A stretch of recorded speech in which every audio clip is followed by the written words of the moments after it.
My girlfriend texted, "I need space. I've been talking to my ex. Don't wait for me." I replied, "I won't." Then I blocked her on everything, redecorated, and started living. When she called 12 days later saying her ex wasn't what she expected, I, 31 male, had been with Jessica, 29, for almost 5 years, when the text arrived at 11:47 p.m. on a Tuesday in early February 2025. We built what I genuinely believed was a solid life together in a quiet neighborhood just outside Denver, Colorado, a 3-bedroom ranch-style house we bought in the spring of 2022 with a down payment scraped together from my overtime at the civil engineering firm and her commissions from selling high-end kitchen appliances at the showroom in Cherry Creek.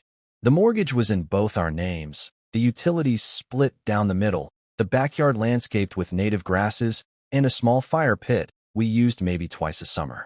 We had routines: Saturday farmers market runs for heirloom tomatoes and local honey, Sunday hikes up Mount Falcon when the trails weren't iced over, quiet evenings where she'd scroll Pinterest for cabinet hardware ideas while I reviewed bridge inspection reports on my laptop.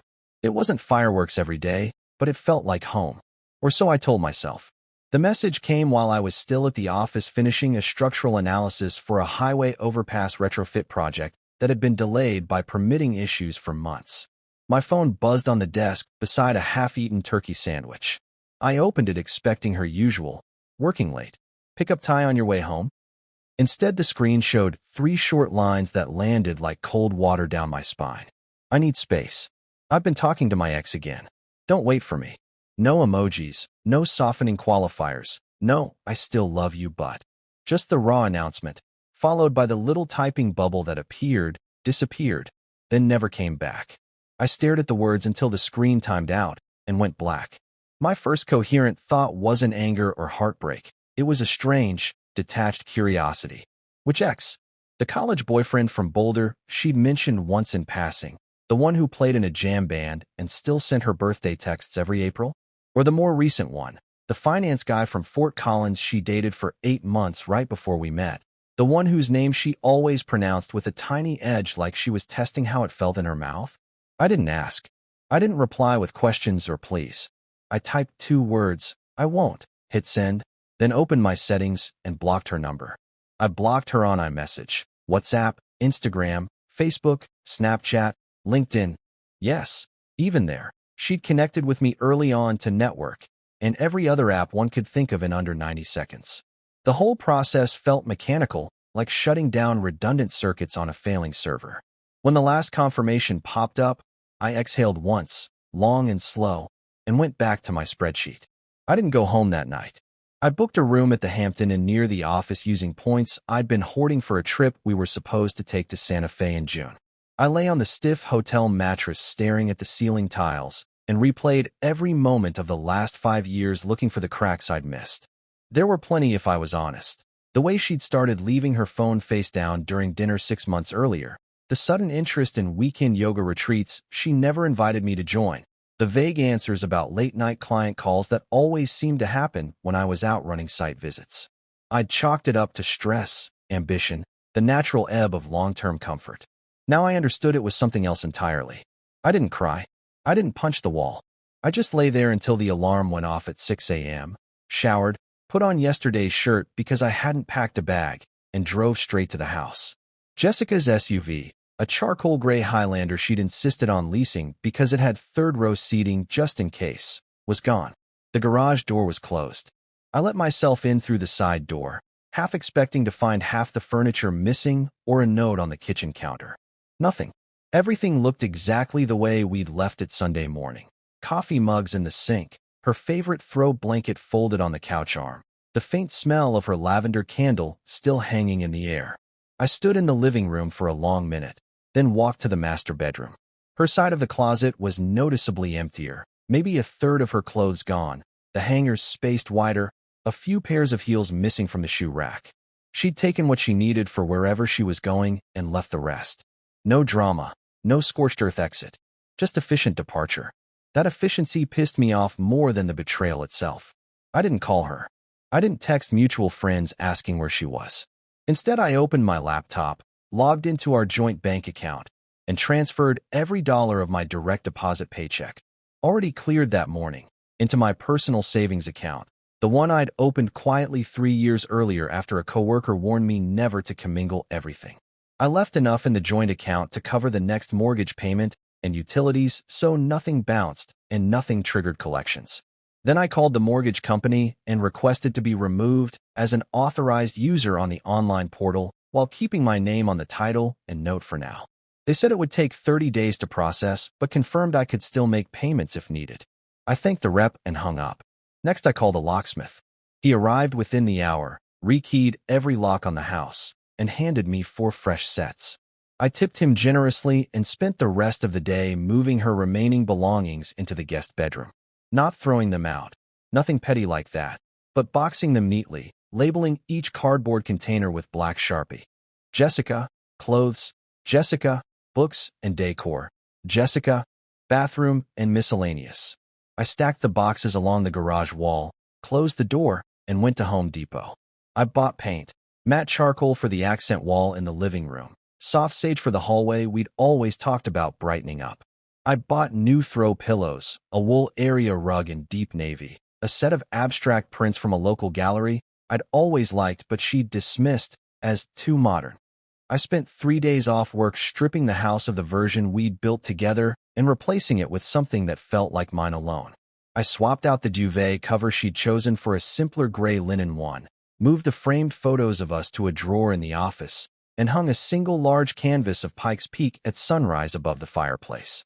When I finished, the place smelled of fresh paint and possibility instead of lavender and regret. By day 12, February 14th, ironically, I was sitting on the new couch with a glass of bourbon, watching snow fall past the picture window, when my phone rang from an unknown Denver number. I almost let it go to voicemail, but something made me answer. Ryan. Her voice was small, hesitant, nothing like the confident tone she used at work or with friends. Yeah, it's me. Jessica. I know. A long pause. I was hoping we could talk. About what? About us. About what happened. I made a mistake. He wasn't what I expected. He's still the same guy he was back then. Immature, unreliable. I thought maybe I missed something, but I didn't. I miss you. I miss our life. I took a slow sip of bourbon, let the burn settle in my chest. You said don't wait for you. I know what I said. I was confused. I needed to figure things out. And did you? Yes. I figured out I want to come home. I looked around the room. The fresh paint, the new rug, the absence of her scent. This isn't home anymore, Jess. Not for you. What do you mean? I mean I blocked you because you asked me not to wait. I took you at your word. I changed the locks. I moved your stuff to the garage. I redecorated. I started living without waiting for you to decide whether I was worth coming back to. Silence stretched so thin I could hear her breathing catch. You changed the locks? Yeah. New keys. New security code on the garage. If you want your things, text me a time and I'll leave them on the porch. If you want to talk about the house, we can go through lawyers or a mediator. But you don't get to walk back in like nothing happened. You're really doing this? You did this, I said quietly. You texted me not to wait. I didn't. She started crying then, soft, hiccuping sobs that used to melt me into forgiveness. They didn't now. I waited until she quieted, then spoke again. I'm not angry anymore. I was for about 48 hours. Then I got busy rebuilding. I like the new version of this place. I like the new version of me. You should find the version of you that doesn't need to test whether the grass is greener somewhere else. Ryan, please. Goodbye, Jessica. I ended the call, blocked the new number, and turned my phone face down on the coffee table. Outside, the snow kept falling, blanketing the yard in quiet white. I finished my drink, rinsed the glass, and went to bed in sheets that still smelled faintly of new fabric softener. She tried again 2 days later, different number, voicemail this time. I'm sorry. I know I hurt you. I just want to explain. Can we meet for coffee? Somewhere neutral. I deleted it without replying. A week after that, a certified letter arrived from an attorney representing her, asking for access to retrieve personal property and proposing a discussion about equitable division of the house since both names were on the deed. I forwarded it to my own lawyer, the one I'd retained the day after her text, and let the professionals handle the paperwork. We sold the house 8 months later in a market that favored sellers. I walked away with enough equity to buy a smaller place in Golden, closer to the foothills, with a workshop in the basement where I finally started building the custom bookshelves I'd sketched years ago but never had time for. Jessica moved in with the ex for a while, then moved out again. Mutual acquaintances say she's dating someone new now, a guy who works in renewable energy and posts a lot of hiking photos with her on Instagram. I don't check anymore. I unfollowed everyone who still orbits her world and built my own smaller, quieter circle. I hike alone most weekends, usually up Chimney Gulch or North Table Mountain, where the trail is steep enough to empty my head of everything except breath and foot placement. I date occasionally, nothing serious yet, but I'm not in a hurry. I learned the hard way that rushing to fill silence usually ends with someone else's script running the show. The revenge, if you can call it that, wasn't dramatic. No public humiliation, no financial sabotage, no late-night confrontations. It was simply taking her at her word and refusing to audition for a sequel she hadn't earned. She wanted space. I gave her all of it. She wanted freedom. I stopped being the safety net. When she circled back expecting the door to still be open, she found new locks, new paint, and a man who'd finally stopped waiting for permission to live his own life. Sometimes I drive past the old house on my way to a site inspection. New owners have planted tulips along the walkway and hung string lights on the porch. It looks happy. It looks different. It looks like someone else's chapter now. And mine. Mine is still being written, one trail, one bookshelf, one quiet evening at a time.